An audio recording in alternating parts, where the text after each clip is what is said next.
कोई इंसान पीता है क्या उसका मर्डर नहीं हो सकता? एसआईटी की टीम गठित हुई थी, क्या एक दिन में एसआईटी की टीम ने बता दिया कि राजीव प्रताप की मौत एक एक्सीडेंटल घटना थी? उन्हें उनसे कोई ढंग से पूछताछ हो रही है ना, उन्हें अभी तक अरेस्ट किया। एक छोटी सी क्लिप को वायरल कर देने से उनको लगता है कि हमने मामले को दबा दिया। जब तक उस लड़ाई में उनको सेटिस्फेक्शन वाला जवाब नहीं मिलता, संतुष्टपूर्ण जवाब नहीं मिलता है, मैं उनके साथ खड़ा हूँ। 7 माह की गर्भवती है, जिस समय उसको आराम की आवश्यकता थी, आज वो रो कर इस धरने पर बैठी है। ये हम सब के लिए दुर्भाग्य की बात है। मेरी हर जरूरतों को पूरे करने वाले मेरे पति तो मुझ चले गए हैं, लेकिन अब मैं अपने बच्चे के साथ आगे की जिंदगी अपने कैसे सरवाइव करूंगी? सर को देख करके, उसकी बॉडी को देख करके कहीं भी ये नहीं लग रहा था कि ये एक्सीडेंट होगा। इसकी सीबीआई जांच हो, इसकी उच्च स्तरीय जांच हो, ताकि दूध का दूध और पानी का पानी हो। पत्रकार राजीव प्रताप की रहस्यमयी मौत की खबर के 22 दिन बीत जाने के बाद भी अभी तक परिवार को संतुष्ट नहीं किया गया है। 22 दिन बीत जाने के बाद भी परिवार को धरना प्रदर्शन करते हुए उनके लिए इंसाफ की गुहार लगानी पड़ रही है। पूरा देश जब दीपावली मना रहा था तो राजीव का परिवार देहरादून के गांधी पार्क के बाहर सत्याग्रह पर बैठा था। उनकी 7 महीने की गर्भवती पत्नी इंसाफ की गुहार लगाए सड़क पर बैठी थी। मां का रो रो कर बुरा हाल था और बूढ़े पिता और जवान भाई किसी तरह इंसाफ की इस लड़ाई में परिवार को ढांढस दिलाए बैठे थे। गांधी पार्क के गेट पर परिवार के साथ कई लोग पत्रकार राजीव प्रताप को इंसाफ दिलाने की मांग को लेकर धरने पर बैठे। सबका यही कहना था कि राजीव की मौत को हादसा बताकर इस पूरे मामले को दबाने की कोशिश की जा रही है। मेरी शादी को अभी सिर्फ 9 महीने हुए हैं। मैं 7 महीने की गर्भवती भी हूँ और मतलब मैं अपने पति और अपने बच्चे के पिता को तो खो चुकी हूँ, लेकिन मेरी सरकार से यही मांग है कि इसमें सीबीआई जांच हो, उच्च स्तरीय जांच हो। इससे पहले जो जांच हुई है, सारे प्रकरण को देखते हुए मुझे नहीं लगता कि इसको घटना का रूप दिया जा रहा है। यह कोई घटना है। मुझे इसमें साजिश की आशंका लगती है और पूरे प्रकरण को देखते हुए साजिश की आशंका क्या है, मैं ये मतलब हम अभी तक जो भी कार्यवाही हुई है पुलिस द्वारा, एसआईटी द्वारा, एसआईटी की टीम गठित हुई थी, क्या एक दिन में एसआईटी की टीम ने बता दिया कि राजीव प्रताप की मौत एक एक्सीडेंटल घटना थी? एक छोटी सी क्लिप को वायरल कर देने से उनको लगता है कि हमने मामले को दबा दिया, लेकिन ऐसा नहीं होगा। हमें इसमें सीबीआई जांच चाहिए। मेरे लिए लाने वाला, मेरी हर ज़रूरतों को पूरे करने वाले मेरे पति तो मुझ चले गए हैं, लेकिन अब मैं अपने बच्चे के साथ आगे की ज़िंदगी अपने कैसे सरवाइव करूँगी? मतलब एक बच्चे के साथ मैं एक अभी 20-21 साल की महिला हूँ और मैं अपने बच्चे के साथ 7 महीने की गर्भवती हूँ। मैं अपने आगे का जीवन यापन कैसा करूँगी? लेकिन मैं सरकार से हाथ जोड़कर विनती चाहती हूँ, मुख्यमंत्री सर से आपके माध्यम से अपनी बात रखनी चाहती हूँ। कृपया हमें टाइम दें और हम आपसे मिलना चाहते हैं और हमारी बातों को कृपया गौर करिए, हमारी बातों पर। जिन लोगों पे हमें संदेह था, हमने वहाँ पे बोला था कि सोहन को और कल्लूड़ा को उनकी जांच की जाए, ना उन्हें उनसे कोई ढंग से पूछताछ हो रही है, ना उन्हें अभी तक अरेस्ट किया। तहरीर में नामजद किया था अपने लोगों को। एफआईआर में उन्हें जब गाड़ी जिस इंसान की है तो उसको तो पूछना चाहिए कि अब कि कोई इंसान नशे की हालत में भी है तो उसको गाड़ी देना क्या उचित है? और अगर वो कोई इंसान पी रहा है तो पीने के बाद ये थोड़ा ना कि उसकी जांच बंद कर दो कि और पी रखा था, तो जो इंसान पीता है क्या उसका मर्डर नहीं हो सकता? और हमें जिस इंसान पे बिल्कुल संदेह है, हमने बोला कि हमें इन पे ही ज़्यादातर शक है, उस पे पुलिस ने क्या कार्रवाई करी? जो है अभी तक जो है इतने दिन हो गए, 1 महीना हो गया, अभी तक कोई अपेक्षित परिणाम नहीं आए। शुरू में भी जो है बहुत ढीला ढाला कार्य चला, रेस्क्यू अगर ढंग से चलता हो सकता वो जीवित भी मिलता कहीं, लेकिन ये तो उनके पास उतने संसाधन नहीं है, उतने प्रशिक्षित नहीं पुलिस। हमें इस मामले में सीबीआई जांच चाहिए, तभी जाके जो दूध का दूध और पानी का पानी साफ होगा। क्या हत्या की आशंका जता रहे हैं आप? बिल्कुल। हम जो है जो घटना स्थल को देख करके, उसकी बॉडी को देख करके कहीं भी ये नहीं लग रहा था कि ये एक्सीडेंट होगा। उसे सभी लोग कह रहे हैं, मैं नहीं कह रहा हूँ, सारे क्षेत्र के लोग बिल्कुल हमें ये है कि उसके साथ जो है अनहोनी हुई है, वो दुर्घटना का रूप दिया गया है उसको। अगर ये दुर्घटना नहीं है और ये अगर कोई साजिश है तो ये बहुत दुर्भाग्यपूर्ण है। हम इसकी निंदा करते हैं और मैं माननीय मुख्यमंत्री जी से भी इस संबंध में मुलाकात करूंगा और मैं खुद चाहूँगा स्वयं कि इसकी सीबीआई जांच हो, इसकी उच्च स्तरीय जांच हो, ताकि दूध का दूध और पानी का पानी हो और इस प्रकार की घटना कभी भविष्य में किसी पत्रकार ही नहीं किसी भी व्यक्ति के साथ ना हो। ऐसी मैं मुख्यमंत्री से प्रार्थना करूँगा और वो मिलूँगा उनसे। हालांकि मुख्यमंत्री पुष्कर सिंह धामी ने राजीव प्रताप के परिवार से मुलाकात की और उनकी मांगों पर उन्हें आश्वासन दिया। सत्याग्रह पर बैठने के बाद मुख्यमंत्री पुष्कर सिंह धामी ने परिवार को मिलने के लिए बुलाया और उनकी मांगों को सुना। ये पूरा मामला राजीव प्रताप की गुमशुदगी से शुरू हुआ था। राजीव 18 सितंबर की रात को उत्तरकाशी से लापता हुए थे। अगले दिन जिस गाड़ी पर वो रात को निकले थे वो उत्तरकाशी से 5 से 8 किलोमीटर आगे भगीरथी नदी में मिली, जिसके बाद परिवार देहरादून से उत्तरकाशी पहुंचा और पुलिस को शिकायत दर्ज करवाई।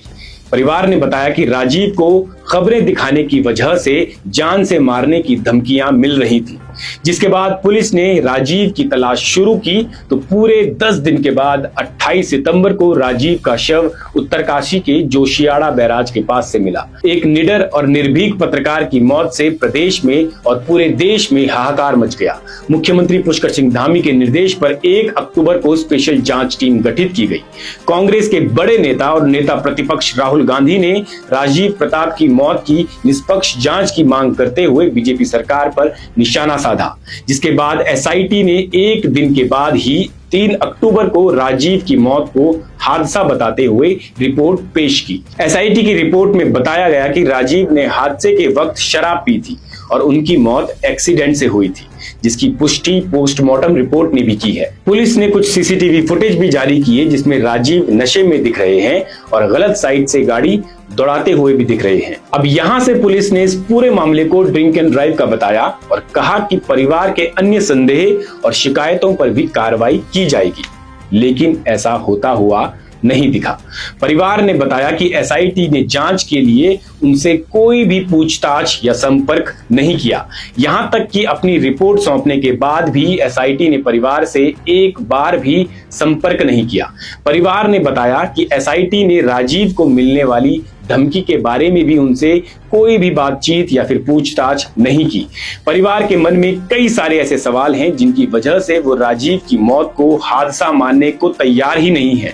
उनके मुताबिक ये हत्या है और इसीलिए वो इस मामले की सीबीआई जांच या फिर उच्च स्तरीय जांच की मांग कर रहे हैं। कुछ ऐसे ही गंभीर सवाल हैं जैसे कि राजीव के शव पर केवल एक अंडरवियर के अलावा कुछ और क्यों नहीं था। राजीव के दोस्त ने उन्हें नशे की हालत में अपनी गाड़ी लेकर जाने के लिए क्यों दे दी। आखिर राजीव प्रताप को जान से मारने की धमकी देने वाले लोग कौन थे। इसके अलावा राजीव के परिवार ने राजीव के दोस्त पर भी साजिश में शामिल होने के संदेह जताए हैं। उन्हें पुलिस की जांच में कोई भी भरोसा नहीं हो रहा है क्योंकि पुलिस ने धमकी वाले एंगल की जांच के लिए उनसे कोई भी बातचीत या फिर संपर्क नहीं किया है। और ये सवाल उठना लाजिमी भी है, आखिर क्या पुलिस राजीव को जान से मारने की धमकी देने वालों की पहचान कर पाई है? क्योंकि यहीं से साफ हो पाएगा कि आखिर वो कौन लोग थे जो नहीं चाहते थे कि राजीव जनता के मुद्दों पर पत्रकारिता करते रहें। आखिर वो कौन लोग थे जिन्हें राजीव की खबरों से परेशानी हो रही थी। वहीं इसके अलावा राजीव के परिवार को मुआवजे के साथ साथ उनकी गर्भवती पत्नी को एक स्थायी रोजगार देने की मांग भी की जा रही है। कांग्रेस और बीजेपी दोनों ही दलों के नेता इस मुद्दे पर एक हैं कि परिवार को मुआवजा और पत्नी को रोजगार मिले ताकि इस संकट की घड़ी में परिवार को एक सहारा मिल सके। 35 वर्ष का एक युवा जो पहाड़ की आवाज बनकर पहाड़ों की सच्चाई हम सबके सामने ला रहा था। मैं एक पेशे से एडवोकेट हूँ और सामाजिक कार्यों में हमेशा आगे रहता हूँ। उसकी एक धर्मपत्नी जो 7 माह की गर्भवती है और मैं सबसे बताना चाहूँगा कि 21 साल लगभग उसकी आयु होगी। पिता बुजुर्ग अवस्था में, माता बुजुर्ग है। उनके परिवार से 1 माह पूर्व सूचना निदेशक मिलते हैं। आप मिलते हैं क्योंकि वो पत्रकार थे, हम सब जानते हैं। मिले, आपने उन्हें कोई आश्वासन तो नहीं दिया। स्वयं उनकी धर्मपत्नी ने बताया जब पूरी क्षेत्र की जनता ये मांग कर रही है कि स्वयं उनको ज्ञात होना चाहिए कि एक मुख्यमंत्री राहत कोष होता है, एक पत्रकार राहत कोष होता है, वो राहत राशि अब तक उनके परिवार को मिल जानी चाहिए थी। क्षति तो पूरी ना होती लेकिन कम से कम जो उनका परिवार था उस परिवार को कुछ तो संतावना मिलती और मुख्यमंत्री को भी जल्द से जल्द उनके परिवारजनों को मिलने का समय देना चाहिए। और जो उनकी धर्मपत्नी है 21 वर्ष की आयु के बाद बहुत लंबा जीवन है, 7 माह की गर्भवती है, जिस समय उसको आराम की आवश्यकता थी आज वो रोकर इस धरने पर बैठी है। ये हम सब के लिए दुर्भाग्य की बात है। उस 21 वर्ष की जो हमारी बहन है, उस बहन को एक रोजगार देने की इस प्रदेश की सरकार को आवश्यकता है। मैं आप सबसे अनुरोध करता हूं कि इस मुहिम का हिस्सा बने, प्रत्येक पत्रकार साथी हमारी आवाज को मजबूत करने का काम करे। और साथ ही साथ ये कहना चाहता हूं, ये आज मात्र एक दिन का सत्याग्रह है। आज यहाँ रूपरेखा तय हो गई, उनके परिवारजन सब मिलकर तय करेंगे और आगे जो आगे धरना होगा वो मुख्यमंत्री आवास पर होगा, जिससे मुख्यमंत्री जागे और इस परिवार को न्याय दिलाने का काम हम सबकी जिम्मेदारी है। राजीव प्रताप जी सामाजिक बुराइयों को निर्भीकता से दिखाने वाले पत्रकारों में थे। मेरा मानना है कि जनपद के नागरिक होने के नाते और एक इंसानियत धर्म होने के नाते हमें इस घड़ी में इस परिवार के साथ रहना चाहिए। उसी नैतिक धर्म का पालन मुझे भी करना चाहिए और मैं कर रहा हूँ। अभी वर्तमान में मैं ये चाहता हूँ कि इस बिंदु पर ओछी राजनीति ना हो, बल्कि इस परिवार को न्याय मिले। और मेरा अभी जैसे हमारे साथियों ने बताया है कि वो चाहते हैं कि जांच की निष्पक्षता, और जो हमारे पत्रकार साथी हैं उनको जो एक सभी पत्रकारों के लिए गाइडलाइन है कि यदि वो दिवंगत हो जाते हैं तो उनके लिए बाकायदा एक कोष है, उस कोष के माध्यम से राज्य सरकार को उनकी मदद करनी चाहिए। और आज मैं भी उसी मांग के साथ उनके साथ खड़ा हूँ। बहरहाल राजीव की मौत का ये पूरा मामला इतना सीधा नहीं है जितना पुलिस बता रही है। ड्रिंक एंड ड्राइव से अगर मौत होना माना जा रहा है तो क्या इस मामले की जांच नहीं होनी चाहिए कि आखिर धमकी देने वाले लोग कौन थे? क्या पता यहीं से कुछ तार निकले और साजिश का कोई सुराग पुलिस को मिले, या जैसे कि परिवार का मानना है कि पुलिस ही इस मामले को दबाने की कोशिश कर रही है, इस डर में कि कहीं कोई गहरे राज सामने निकल कर ना आ जाए। बहरहाल ईमानदार, निष्पक्ष और निर्भीक पत्रकारों की मौत एक चिंता का विषय तो है और इसीलिए सरकार को ऐसे कदम तो उठाने ही चाहिए जिससे परिवार संतुष्ट हो सके। आपका इस पूरे मामले में क्या कहना है हमें कमेंट बॉक्स में जरूर बताएं। बाकी इसी तरह के वीडियोस के लिए आप सुनेगा उत्तराखंड और सुनेगा इंडिया को फॉलो और सब्सक्राइब जरूर कर लीजिए। मेरा नाम दिकेश है। बहुत बहुत धन्यवाद।